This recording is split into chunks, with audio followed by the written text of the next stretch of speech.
So guys, thank you for watching. I really hope you've enjoyed this video. It's been a nice treat for me, getting out and making my food in the woods.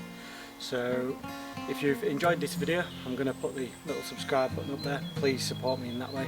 And also all my links, social media and everything are down below. So again, please support me in that way, and obviously I'll keep making more videos the more support I get.